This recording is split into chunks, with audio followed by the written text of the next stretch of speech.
إن الحمد لله الذي بنعمته تتم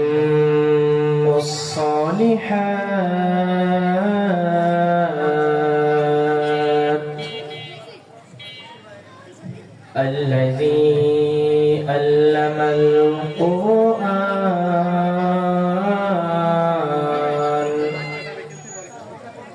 وأكرمنا بالإسلام وأنعم علينا بالإيمان نستغفره ونتوب إليه وأشهد أن لا إله إلا الله وحده لا شريك له وأشهد أن سيدنا وسندنا وحبيبنا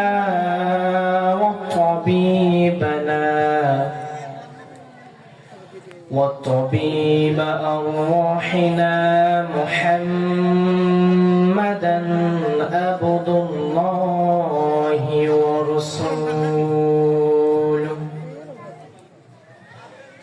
الذي أرسله بالحق بشيرا ونذيرا وداعيا إلى الله بإذنه وسراجا وقمرا منيرا أما بعد فقد قال الله تعالى في كلامه المجيد وفي الفرقانه الحميد সকলে আমার সঙ্গে পড়ুন أعوذ بالله من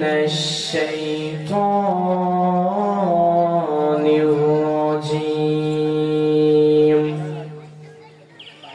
بسم الله الرحمن الرحيم قل إن كنتم تحبون الله فاتبعوني يحببكم الله ويغفر لكم ذنوبكم الله غفور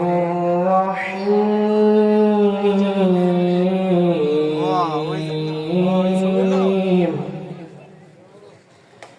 إن الله وملائكته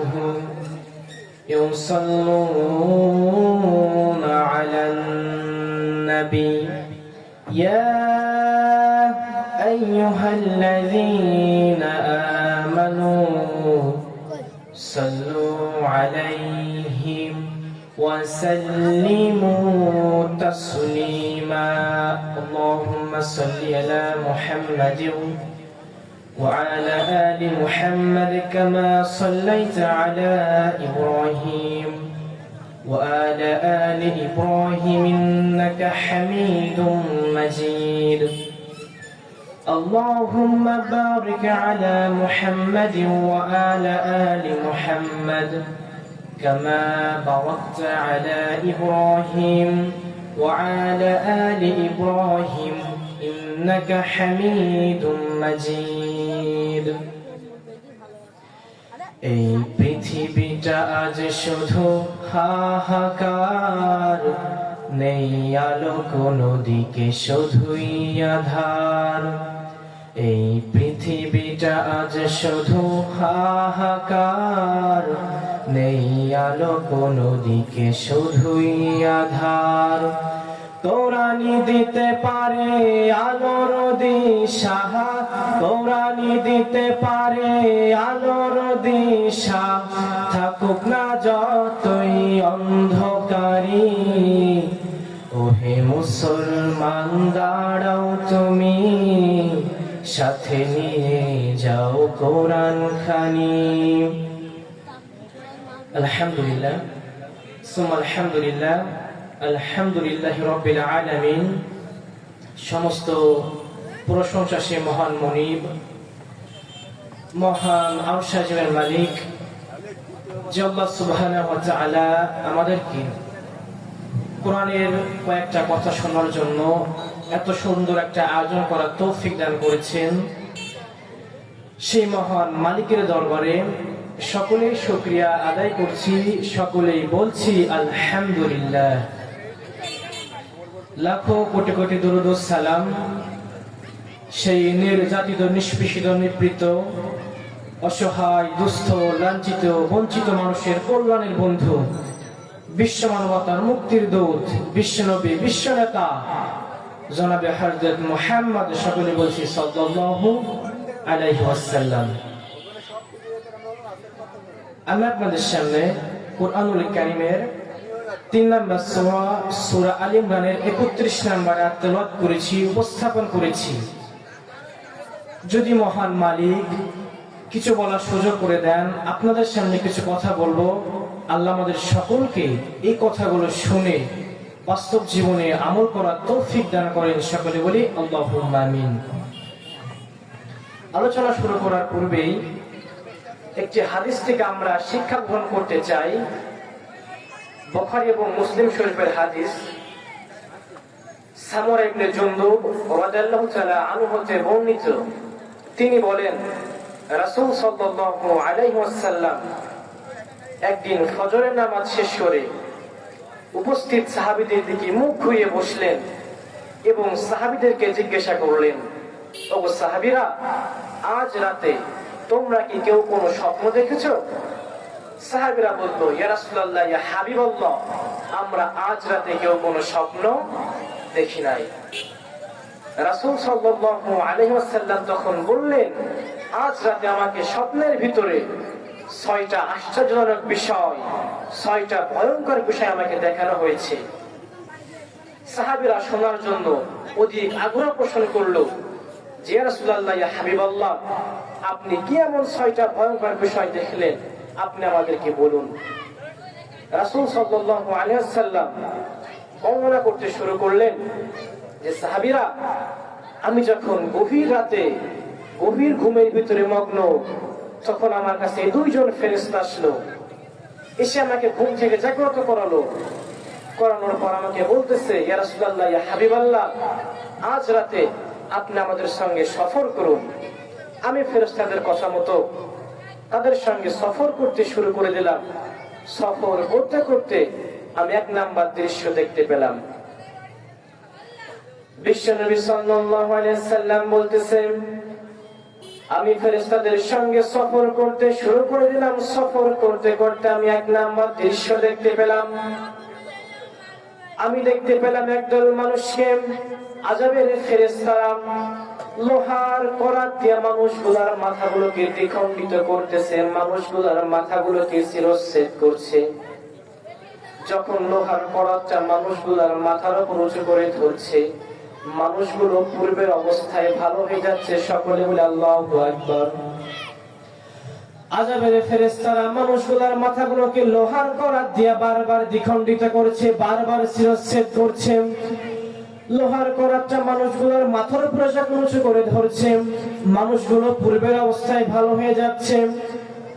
আমি ফেরেশতাকে জিজ্ঞাসা করলাম, ও ফেরেশতা, এই মানুষগুলো কারা? কেন এই মানুষগুলাকে আযাবের ফেরেশতারা লোহার করাত দিয়ে মানুষগুলোর মাথাগুলোকে দ্বিখণ্ডিত করছে? ফেরেশতারা বলল, ইয়া রাসূলুল্লাহ, ইয়া হাবিবাল্লাহ, এই মানুষগুলো তারা দুনিয়ার জীবনে মিথ্যা কথা বলতো, যারা ইয়া রাসূলুল্লাহ, ইয়া হাবিবাল্লাহ, এই মানুষগুলো তারা দুনিয়ার জীবনে মানুষকে মিথ্যা বলার জন্য উৎসাহ করত যারা।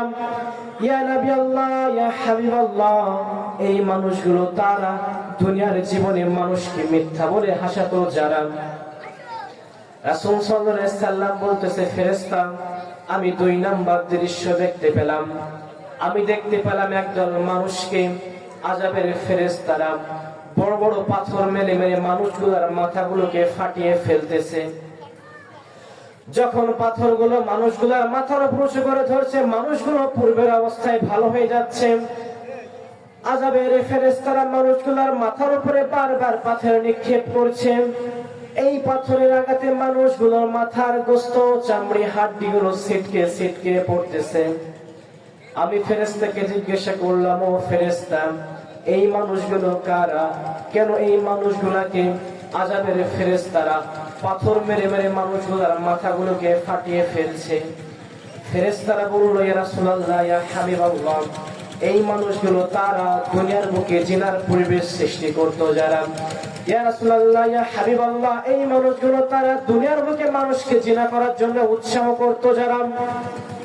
ইয়া রাসূলুল্লাহ, ইয়া হাবিবাল্লাহ, এই মানুষগুলো তারা দুনিয়ার বুকে মানুষকে জিনা করার জন্য কুমন্ত্র দিত যারা। এই মানুষগুলো তারা।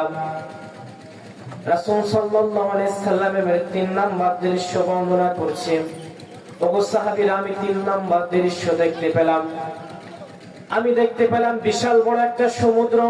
এটা কোনো পানির সমুদ্র নয়, পচা দুর্গন্ধ টকবকে রক্ত পুজের একটা সমুদ্র। এই সমুদ্রের ভিতরে একদল মানুষ হাবুডুবু খাচ্ছে। মানুষগুলো যখন সাঁতার কেটে কেটে কিনারে আসার জন্য চেষ্টা করছে, আযাবের ফেরেশতারা কিনারায় পাথর হাতে দাঁড়িয়ে আছে। মানুষগুলো যখন কিনারে আসার জন্য চেষ্টা করছে, আযাবের ফেরেশতারা পাথরগুলো মানুষগুলোর গায়ে নিক্ষেপ করছে। মানুষগুলো আবার মাঝের দিকে চলে যাচ্ছে। এই পচা দুর্গন্ধ টকবকে রক্ত পুজোর সমুদ্রের ভিতরে মানুষগুলো হাবুডুবু খাচ্ছে। হাবুডুবু খাওয়ার কারণে মানুষগুলোর নাকের ভিতরে দিয়া, মানুষগুলোর পেটের ভিতরে, মানুষগুলোর মুখের ভিতরে দিয়া, কানের ভিতরে দিয়া পচা দুর্গন্ধ টকবকে রক্ত পুজগুলো মানুষগুলোর পেটের ভিতরে প্রবেশ করছে। আমি ফেরেশতাকে জিজ্ঞাসা করলাম, ও ফেরেশতা, এই মানুষগুলো কারা? কেন এই মানুষগুলোকে আযাবের ফেরেশতারা এই পচা দুর্গন্ধ সমুদ্রের ভিতরে মানুষগুলোকে ফেলে দিয়েছে? ফেরেশতারা বলল, ইয়া রাসূলুল্লাহ, ইয়া হাবিবাল্লাহ, এই মানুষগুলো তারা দুনিয়ার বুকে সুদ খেত যারা। ইয়া রাসূলুল্লাহ, ইয়া হাবিবাল্লাহ, এই মানুষগুলো তারা দুনিয়ার বুকে সুদ খাওয়ার জন্য মানুষকে উৎসাহ করত যারা। ইয়া নবী আল্লাহ, ইয়া হাবিবাল্লাহ, এই মানুষগুলো তারা দুনিয়ার বুকে সুদের সাক্ষ্য দিত যারা। সাহাবীরা বলতেছে, ইয়া নবী আল্লাহ, ইয়া হাবিবাল্লাহ, 4 নাম্বার দৃশ্যকে আপনি বর্ণনা করুন। রাসূল সাল্লাল্লাহু আলাইহি সাল্লাম বলতেছে, আমি 4 নাম্বার দৃশ্য দেখতে পেলাম। আমি দেখতে পেলাম বিশাল বড় একটা গর্ত। এই গর্তের ভিতরে দাউ দাউ করে আগুন জ্বলতেছে। এই আগুনের ভিতরে একদল মানুষকে জ্বালানো হচ্ছে, পোড়ানো হচ্ছে। এই মানুষগুলো এই গর্তের ভিতরে, আগুনের ভিতরে মানুষগুলো বাঁচাও বাঁচাও বলে চিৎকার করছে, কিন্তু মানুষগুলোর বাঁচানোর কেউ নাই। এই মানুষগুলোকে আগুনের ভিতরে জ্বালানো হবে, মানুষগুলোকে আগুনের ভিতরে পোড়ানো হবে, কিন্তু মানুষগুলো কোনোদিন মৃত্যুবরণ করবে না। মানুষগুলোকে আগুনের ভিতরে জ্বালানো হবে, কিন্তু মানুষগুলো কোনোদিন মারা যাবে না। আমি ফেরেশতাকে জিজ্ঞাসা করলাম, ও ফেরেশতা, এই মানুষগুলো কারা? কেন এই মানুষগুলোকে আযাবের ফেরেশতারা এই গর্তের ভিতরে মানুষগুলোকে পুড়িয়ে ফেলতেছে? ফেরেশতারা বলল, ইয়া রাসূলুল্লাহ, ইয়া হাবিবাল্লাহ, এই মানুষগুলো তারা দুনিয়ার বুকে কোরআনের বিরোধিতা করেছে যারা। ইয়া রাসূলুল্লাহ, ইয়া হাবিবাল্লাহ, এই মানুষগুলো তারা দুনিয়ার বুকে কোরআনের বিরোধিতা করেছে যারা। ইয়া নবী আল্লাহ, ইয়া হাবিবাল্লাহ, এই মানুষগুলো তারা দুনিয়ার বুকে কোরআন দিয়ে জীবনটাকে পরিচালনা করেনি যারা। এই মানুষগুলো তারা। বিশ্বনবী সাল্লাল্লাহু আলাইহি সাল্লামের 5 নাম্বার দৃশ্য বর্ণনা করছেন। ওগো সাহাবী, আমি দেখতে পেলাম একজন বৃদ্ধা লোক, একজন সুন্দর সাদা দাড়িওয়ালা মানুষ একটা ফুল বাগানের ভিতরে বসে আছে, এবং ওই ফুল বাগানের ভিতরে কিছু ছোট ছোট নাবালক বাচ্চাগুলো খেলাধুলা করছে।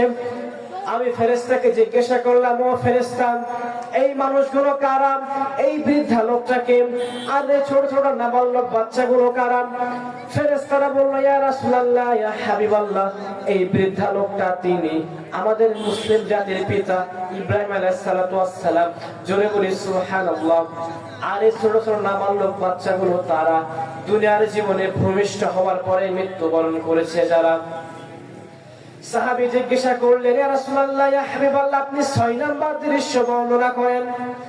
বিশ্বনবী সাল্লাল্লাহু আলাইহি সাল্লাম 6 নাম্বার দৃশ্য বর্ণনা করছেন। ও সাহাবী, আমি 6 নাম্বার দৃশ্য দেখতে পেলাম। আমি দেখতে পেলাম বিশাল বড় বড় বিল্ডিং, এক একটা বিল্ডিং আসমান আর জমিন সমান। এই বিল্ডিং গুলো কোনো ইট সিমেন্ট বালু দিয়ে গাঁথা বিল্ডিং নয়, এই বিল্ডিং গুলো হীরা মানিক মুক্তা স্বর্ণ দিয়ে গাঁথা বিল্ডিং। এই বিল্ডিং এর নিচ থেকে মিষ্টান্ন পানির ঝর্ণা, দুধের ঝর্ণা, মধুর ঝর্ণা প্রবাহিত হচ্ছে। সুবহানাল্লাহ। আমি দেখতে পেলাম এই বিল্ডিং এর ভিতরে নাজ নিয়ামতে ভরা। এই বিল্ডিং এর ভিতরে একদল মানুষ খেলাধুলা করছে, হাসাহাসি করছে। আমি ফেরেশতাকে জিজ্ঞাসা করলাম, ও ফেরেশতা, এই মানুষগুলো কারা? ফেরেশতা বলল, ইয়া রাসূলুল্লাহ, ইয়া হাবিবাল্লাহ, এই মানুষগুলো তারা দুনিয়ার জীবনে কোরআন দিয়ে নিজের জীবনটাকে পরিচালনা করেছে যারা। জোরে বলি সুবহানাল্লাহ। ইয়া নবী আল্লাহ, ইয়া হাবিবাল্লাহ, এই মানুষগুলো তারা দুনিয়ার বুকে কোরআন দিয়ে নিজের জীবনটাকে পরিচালনা করেছে যারা। তাহলে হাদিস থেকে আমরা কি শিক্ষা পেলাম? বিশ্বনবী সাল্লাল্লাহু আলাইহি ওয়াসাল্লাম বলেছেন, মিথ্যা কথা বলা যাবে না, মিথ্যার সঙ্গে সম্পর্ক রাখা যাবে না, মানুষকে মিথ্যা শেখানো যাবে না, জিনা করা যাবে না, জিনা ব্যভিচার করা যাবে না, জিনার জন্য মানুষকে উৎসাহ করা যাবে না, সুদ ঘুষ খাওয়া যাবে না, দুর্নীতি করা যাবে না, মানুষকে কষ্ট দেওয়া যাবে না, এবং সর্বশেষ কোরআন দিয়ে জীবনটাকে পরিচালনা করতে হবে। আল্লাহ আমাদের সকলকে এই হাদিস থেকে শিক্ষা গ্রহণ করার তৌফিক দান করুন। সকলে বলে আল্লাহুম্মা আমিন।